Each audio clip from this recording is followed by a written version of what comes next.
दोस्तों नमस्कार, संदीप एक बार फिर से आपके साथ एक नए टॉपिक पे। आज का जो हमारा नया टॉपिक है वो जॉब्स के रिगार्डिंग है। जब से कोरोना काल शुरू हुआ है उसके बाद से मुझे ये नहीं समझ आ रहा कि इस बीच में जो बड़े बड़े मुद्दे हैं, खास करके वो जो हमारे रोजगार से रिलेटेड है कि हम क्या जॉब कर रहे हैं, क्या काम कर रहे थे, क्या चल रहा था, प्रीवियस सारी लाइफ हम भूल चुके हैं। ठीक है, यहाँ क्या चल रहा है भारत के अंदर, चाइना और कोरोना के अलावा किसी को समझ में नहीं आ रहा। आज हम एक इसी कठोर सत्य और सच्चाई के बारे में बात करेंगे कि चल क्या रहा है यहाँ पे। दोस्तों मैं दिल्ली में पिछले 6-7 सालों से रह रहा हूँ, मैं भी जॉब करता हूँ। बिलीव कीजिए, मैं अभी सिर्फ आपको अपनी एक पर्टिकुलर इंडस्ट्री के बारे में बात बताने जा रहा हूँ, हॉस्पिटैलिटी और टूरिज्म की बात बता रहा हूँ आपको मैं। उसके बाद हम एक बड़े लेवल पे इसको बात करेंगे कि पूरे भारत में क्या चल रहा है। दोस्तों इस छोटी सी इंडस्ट्री, तो चलो छोटी सी नहीं कह सकते, एक बहुत बड़ी इंडस्ट्री है। तकरीबन मेरे जैसे 4 करोड़ लोग अभी बेरोजगार हैं। इस मुद्दे पे किसी कहीं कोई बातचीत ही नहीं है, कोई इस पे बात ही नहीं कर रहा। सब सिर्फ पहले कोरोना चल रहा था, अब चाइना इंडिया चल रहा है, सब उस पे लगे हुए हैं। मैं सरकार से ये पूछना चाहता हूं कि हम देश के नागरिक हैं या नहीं है, हमें रोजी रोटी चाहिए या नहीं चाहिए, हमारे घर परिवार हैं या नहीं है, हमारी दैनिक जो हम दैनिक लेन देन करते हैं या फिर हम दैनिक जो हमारा दिनचर्या चलता है, जो खाते पीते हैं, उसकी जरूरतें हैं या नहीं है, मैं सिर्फ पूछना चाहता हूं। अभी मेरे साथ के तकरीबन जितनों को मैं जानता हूं या जितने मेरे आसपास दिल्ली में इस हॉस्पिटैलिटी इंडस्ट्री की बात करूं, तकरीबन 60% लोग घरों में नौकरी खोकर बैठे हुए हैं। छोड़ के नहीं, मैं बात कर रहा हूं खो के बैठे हुए हैं, जिनको इनडायरेक्टली या डायरेक्टली निकाल दिया गया है। और ये कैसे, क्या किसी को पता नहीं है इसके बारे में? और मुझे तो ये नहीं समझ आता ये लोग चुप क्यों बैठे हैं, जिनकी नौकरियां चली गई हैं, जिनको निकाल दिया गया है, ये लोग क्यों नहीं कुछ बोलना चाहते हैं? भाई 1 महीने हो गए, 2 में 4 महीने हो गए आपके साथ ऐसा होते हुए, और आप कुछ बोल क्यों नहीं रहे हो? आपका हक है देश में या नहीं है? और जो दूसरी बात है, जो मेन बात है, जो जहां से हम स्टार्ट कर रहे हैं इस बारे में बात करने, कि गवर्नमेंट हमारे जॉब को प्रोटेक्शन क्यों नहीं दे रही? क्यों प्राइवेट कंपनियां अपनी मनमानी कर रही हैं, या फिर जिसको चाह रख लिया, जिसको चाह हटा दिया, और कोई कुछ बोलने को तैयार नहीं है? ना ही गवर्नमेंट कुछ कहना चाह रही है, ना ही हम कुछ बोल रहे हैं इसके बारे में। क्यों? 4 करोड़ नौकरियां जा चुकी हैं हॉस्पिटैलिटी और टूरिज्म, एयरलाइन टूरिज्म की तरफ से, हम अभी भी चुप बैठे हैं। कब गवर्नमेंट हमारे बारे में सोचेगी? और ये 20 लाख करोड़ का पैकेज जो ये सब कुछ आया है, मुझे समझ में नहीं आ रहा कि वो पैकेज कहाँ आया, किसके लिए आया है। हम तो नहीं इन्वॉल्व हैं उसमें, हमें तो नहीं कुछ मिल पा रहा। तो पैकेज था किसके लिए, वो किसके पैसे थे, कहाँ लग गए? हम नौकरी करने वाले लोग अब क्या जाके लोन लेके अपना कारोबार दोबारा शुरू करेंगे 6, 8, 10 साल काम करने के बाद इंडस्ट्री में? बहुत से लोग हैं जो जॉब करते हैं, जो डिपेंडेंट है पूरी तरह सैलरी पे। और ऐसा कोई, मुझे आज तक समझ नहीं आया कि हमारे संविधान में ऐसा कुछ लिखा हुआ है या नहीं है कि कभी कोई त्रासदी अगर भारत में आती है और किसी की नौकरी जाती है तो उसको किस तरह से फायदा पहुंचाया जाएगा, या ये सिर्फ गवर्नमेंट वालों के लिए ही है? हम इस मुद्दे पे हम बात क्यों नहीं कर पा रहे? मैं जो आपको आंकड़े देने वाला हूं ना, वो आंकड़े बहुत ही भयावह हैं, बहुत ही, मतलब आप खुद सोचेंगे। मेरे ख्याल से जो भी मुझे सुन रहा है वो आई थिंक उसमें बहुत ज्यादा यूथ होंगे, या तो जो वो होंगे जो उन्होंने अभी करियर स्टार्ट किया हुआ है, जो 5-6 साल गुजार चुके हैं। 4 करोड़ बहुत बड़ा आंकड़ा है जो मैं आपके सामने रख रहा हूँ। इतनी जॉब जा चुकी हैं, ये मैं एक एग्जैक्ट आंकड़ा बता रहा हूँ आपको। और जो नॉन आंकड़ों में जिनकी कोई गिनती नहीं है, उनके तो पता नहीं कितने जॉब जा चुके हैं, जो परमानेंट कहीं काम नहीं करते, कॉन्ट्रैक्ट बेस्ड काम करते हैं। और पूरे भारत में तकरीबन 12 करोड़ जॉब वैसे हैं जो लिखित में गए हैं, जिनका आंकड़ा हमारे पास है।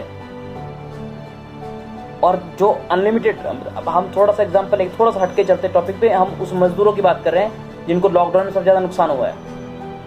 उन फैक्ट्रियों की बात करते हैं जो बंद हो चुके, अब चालू करने के लिए सोचना पड़ रहा है।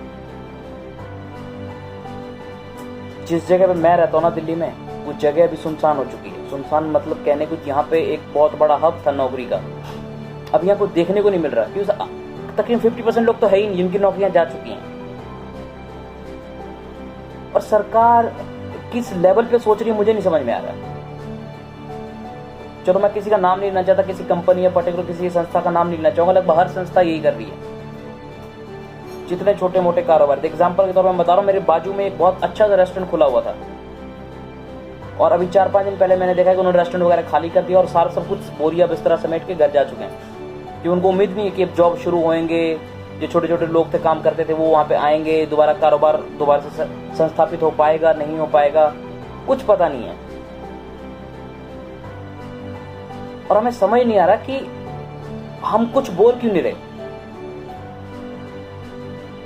ये सिर्फ एक मुद्दों में उलझाया जा रहा है, हमें उसी पे उलझे हुए। देशभक्ति अच्छी बात है, सब देशभक्त हैं, हम भी हैं, आप भी हो, बट उसके बीच में अपना रोजगार तो नहीं छोड़ सकते ना। हमें भी तो रोटी खानी है, कपड़े पहनने हैं, बाल बच्चे हैं, फैमिली है, घर बार है, बिजली का बिल है, EMI है, छोटे मोटे काम है, 4 लफड़े और हैं।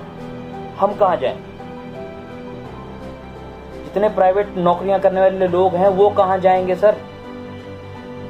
कोई है इसका लेखा जोखा जो उसको करे?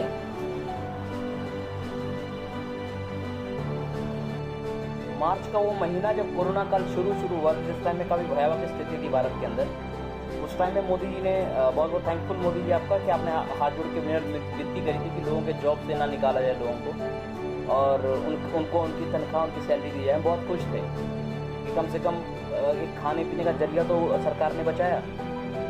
लेकिन मोदी जी जो उसके बाद आप लोगों ने जो मई में जो नया रूल रेगुलेशन लागू किया ना, वो बहुत ही शॉकिंग है, बहुत ही बेकार था। आपने सीधा सारा कैसे आप हाथ खींच सकते हो? हम भी देश के नागरिक हैं, आप देश चला रहे हो सर। अगर आप ऐसा करोगे तो हम जैसे कहाँ जाएंगे? मेरे महीने के 2 EMI चलते हैं सर, थोड़ा बहुत एक क्रेडिट कार्ड का बिल आता है सर, रूम का रेंट देना होता है सर। शुक्र है हम मकान मालिक है जिन्होंने थोड़ी बहुत हेल्प करी हमारी, एक रेंट को किसी भी तरह से किसी भी लेवल में। मैं पर्टिकुलर डीपली नहीं जाना चाहता इन चीज़ों पे। और दूसरा सर क्या बताओ, जो सालाना ब्याज जुड़ता है सर वो भी नहीं जोड़ा आपने, वो भी आपने अभी तक नहीं दिया हमें। जो हर महीने मार्च में क्रेडिट हो जाता है वो सालाना ब्याज अभी तक आपने नहीं जोड़ा है हमारे PF अकाउंट में। क्या उम्मीद करें सर हम आपसे?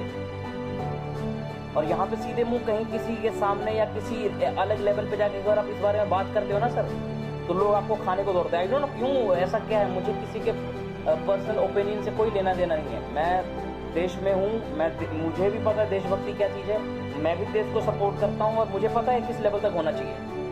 हर लेवल पे हम करते हैं।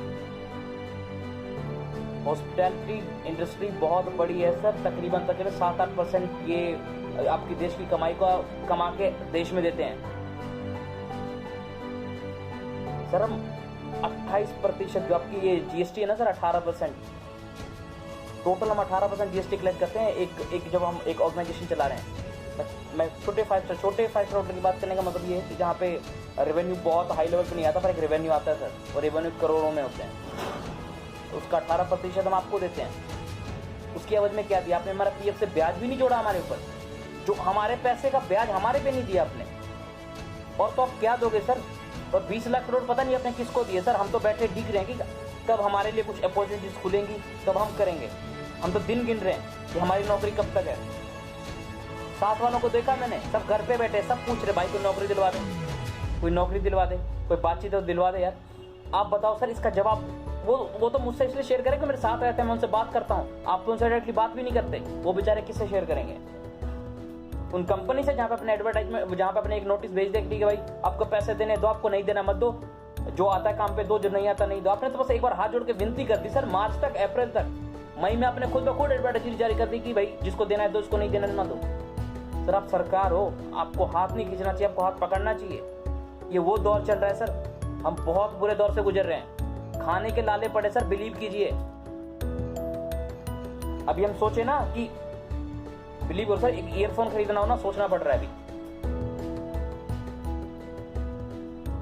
टूटा हुआ फोन है किसी के पास, उसको रिपेयर करने की सोचना पड़ रहा है सर। और तो क्या बताऊं मैं, नया तो छोड़ दो, किस लेवल की बात कर रहे हैं हम। कब तक चुप रहेंगे हम इस चीज पे?